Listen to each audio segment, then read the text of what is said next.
O governo Lula publicou recentemente o reajuste do auxílio reclusão, benefício que é pago aos presos que estejam cumprindo pena em regime fechado ou em regime semiaberto. No ano passado, o valor era de R$ 1.212. Com a decisão do Ministério da Previdência Social, o valor limite agora é R$ 1.754.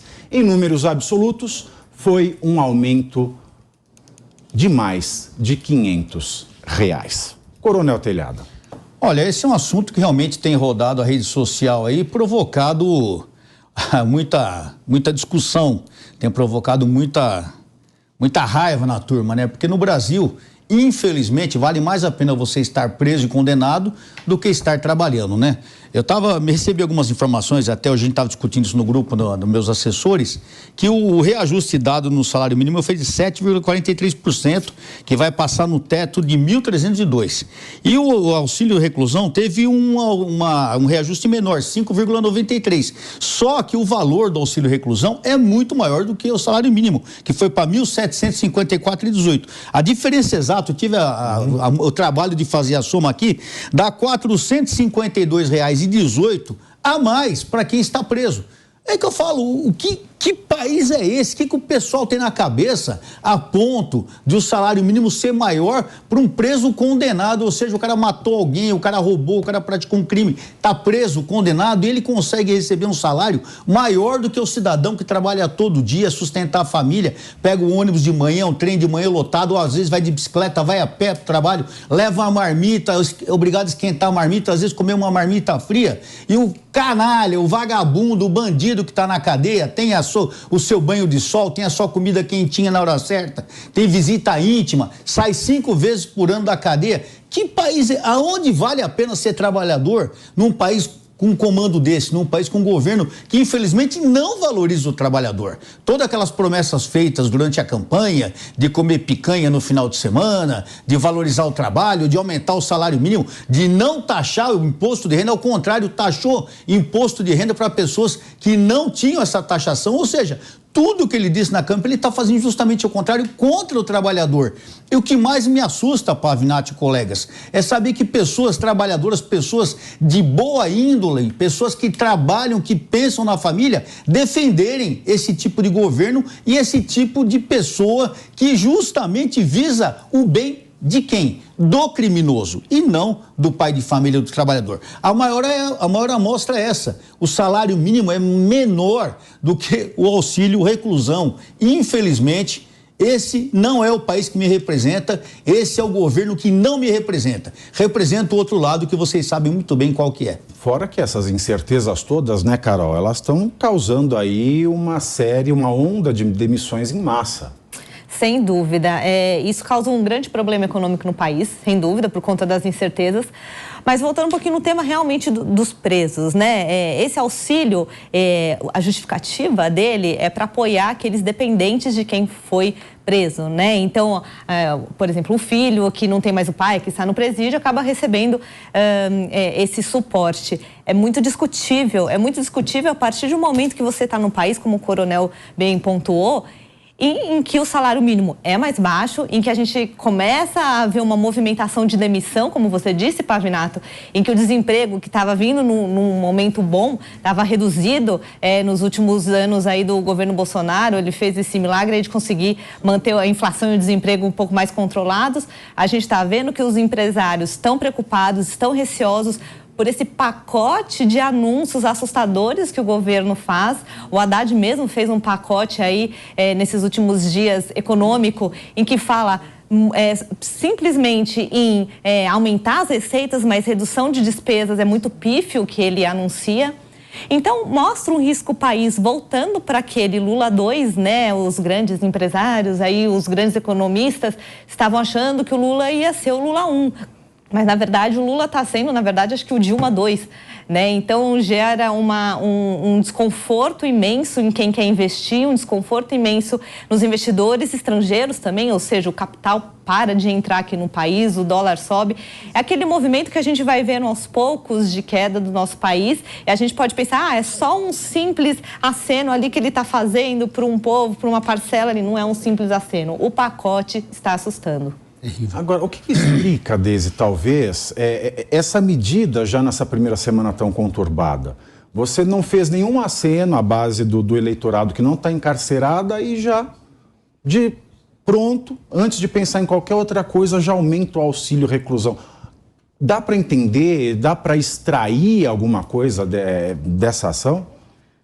Sem querer me comprometer muito, mas dá, né, Pavinato?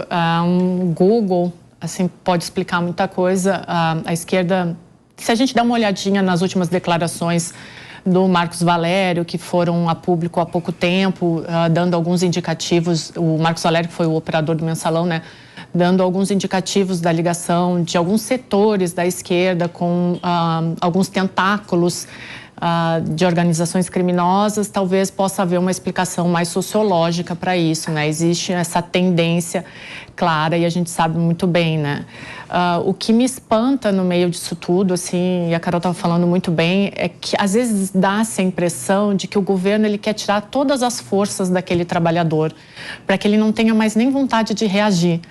Porque a gente, quando fica desempregado ou quando tem problemas familiares, eu não vejo o governo chegando ali para mim dizendo, ó, tá aqui, ó, Deise, eu vou te ajudar até tu te recuperar, ou porque teu filho tá sem amparo ali. Mas esse auxílio reclusão, às vezes, parece até um escárnio e um deboche.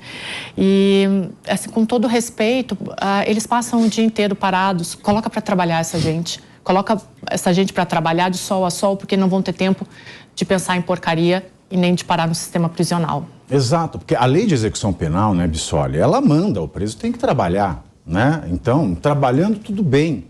Mas acontece que a gente não tem sistema carcerário suficiente e a gente não tem cela suficiente, então não tem sequer uma mesa de trabalho, não tem. O Brasil é um completo fracasso no sistema carcerário. Mas apesar dessa questão do trabalho que deveria acontecer, não acontece porque... Sabe o que eu costumo dizer? Eu costumo fazer a seguinte comparação. Eu entro numa faculdade, eu tenho que fazer lá, ir para frequentar as aulas, fazer as provas, aí eu ganho o diploma, tá? Né? Tenho lá, a grade curricular é essa, a norma. Agora, o cara entra no sistema penal, ele tem, né, o regime de progressão, a progressão do regime de pena, e ele tem os benefícios por bom comportamento, trabalho, estudo, etc. e tal. Como o Estado ele não dá condição de nada, dele trabalhar, dele fazer uma série de coisas, chega na hora do diploma, do benefício, ele já dá o benefício sem o cumprimento do requisito. É como se eu entrasse na faculdade fala, olha, eu não tenho professor, eu também não tenho sala de aula, deu tempo aqui, você pega o diploma. É isso que acontece. E uma outra questão é, se o cara não tivesse preso, ele ia estar sustentando a família como? Então, não é melhor o cara, ao invés de roubar e pedir um auxílio, que ele ia ganhar estando preso? Porque não faz sentido nenhum. Ah, ele está preso, então ele não tem como prover para sua família. E se ele tivesse solto, ele estaria provendo como? Roubando. E agora que ele está preso? Tirando da população. Não faz sentido nenhum. Por favor. Isso é um grande problema, Pavinato, porque envolve algumas grandes agendas, né? Uma delas, como você muito falou, é o grande problema da questão carcerária no país, que ela é muito mais ampla do que o auxílio e deveria ser urgentemente verificada e revista. Mas quando a gente fala de auxílio, também esbarra numa outra grande questão do país, que é a Previdência. O auxílio ele é pago com dinheiro do INSS, tem lá os seus requisitos, os seus critérios para os dependentes da pessoa que está presa. Agora veja, a própria reforma previdenciária trouxe em relação à pensão por morte, dentre outras situações, na última reforma que foi feita, a diminuição do valor por entender que, por exemplo, a pessoa que falece não precisa continuar deixando um salário inteiro para quem ficou, porque ela não tem nem mais o próprio gasto, ela não existe mais. Na questão do preso, me parece semelhante. Se eu tenho esse preso pagando para o seu beneficiário algum tipo de auxílio porque está em casa, mas ele não tem mais a despesa dele em casa. Pelo contrário, é o valor do auxílio que está sendo pago, mas a despesa que ele dá lá dentro do presídio. Porque ele não custa zero lá no presídio, ele tem o custo todo da estrutura, de alimentação, tem uma série de outras questões, o Telhado deve saber aqui muito mais para nos falar, que trabalha diretamente com essa questão mais de segurança, de polícia, mas tem muitos outros auxílios e outras questões que são obrigados pelas leis a serem dadas no presídio, que por vezes fazem com que o preço de um preso seja muito mais caro que esse próprio auxílio. Então o custo de uma pessoa presa no Brasil é altíssimo. é muito mais alto do que qualquer um receba por qualquer programa social. Tem algo que não vai bem por aí.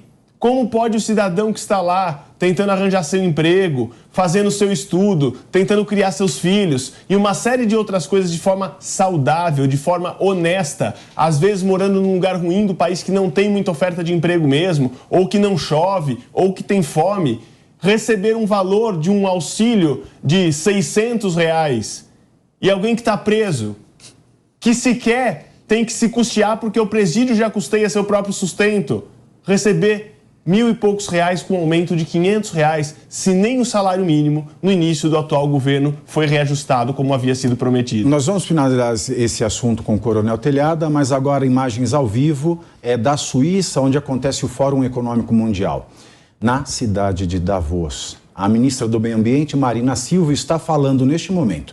Vamos acompanhar. And when we're out of harmony, how do we get back there? So the second question I'd like to open to the panel is, what does a climate positive lifestyle mean? We spent a lot of time over the last few years talking about climate neutral lifestyle, but climate positive lifestyle sounds so much better. So I'm going to ask the panel on that question. Emily, I will start with you. What do you think is a climate positive lifestyle? Für mich ist for me, such a lifestyle will be more than just having a balance seu between discurso what em you take and Davos, what you give. e nós voltamos com mais informações assim que tivermos a compilação do discurso da ministra do Meio Ambiente, Marina Silva. Mas o Telhado, ele queria finalizar esse assunto. Queria, mas dá até medo de saber o que ela vai falar, né? A gente fica até apreensivo o que a ministra vai falar. Exatamente. Meu Deus, mas falando aí do auxílio reclusão, eu só queria lembrar uma coisa. A linha da esquerda em todo mundo sempre foi o vitimismo, né? Aqui no Brasil, principalmente no Brasil, o trabalho, o que eles tentam incutir na mentalidade da sociedade é que o bandido, o vagabundo, o ladrão é uma vítima da sociedade, que ele não teve oportunidades na vida e por isso ele se tornou um ladrão, o que é uma grande mentira. Todos nós aqui, principalmente eu, vim numa família muito humilde, lá dos recantos da Zona Norte, e graças a Deus sobrevivemos como nós, muitos colegas hoje, são pais, são avós, são trabalho, alguns viraram bandido, mas pagaram o preço por serem bandidos, e tem que ser assim mesmo, não tem que ter dó de bandido, o bandido tem que cumprir a lei, severamente a lei, em cima do criminoso.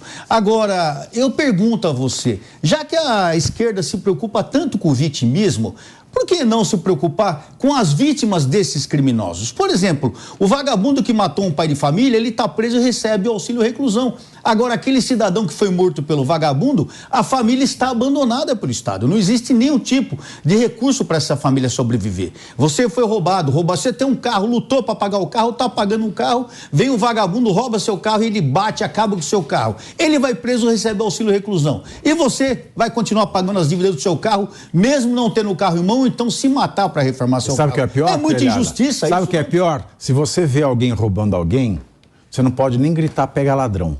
Porque se o cara não for condenado, você vai responder calúnia. Exatamente. A que ponto chegamos? Não, chegamos num ponto em que o vagabundo, o criminoso, ele tem todos os direitos no Brasil. E o trabalhador e aquele que se manifesta é terrorista. Então chegamos num ponto no Brasil, na República Socialista Brasileira, num ponto assustador, um regime totalmente totalitário. É o que acontece, as pessoas, como a Deise falou tão bem, e a Carol também, as pessoas, elas são privadas de qualquer manifestação, são aterrorizadas, ninguém mais pode se manifestar com medo do que vai acontecer, e é isso que o governo quer. Você calado, você aceitando tudo, e o governo deitando e rolando.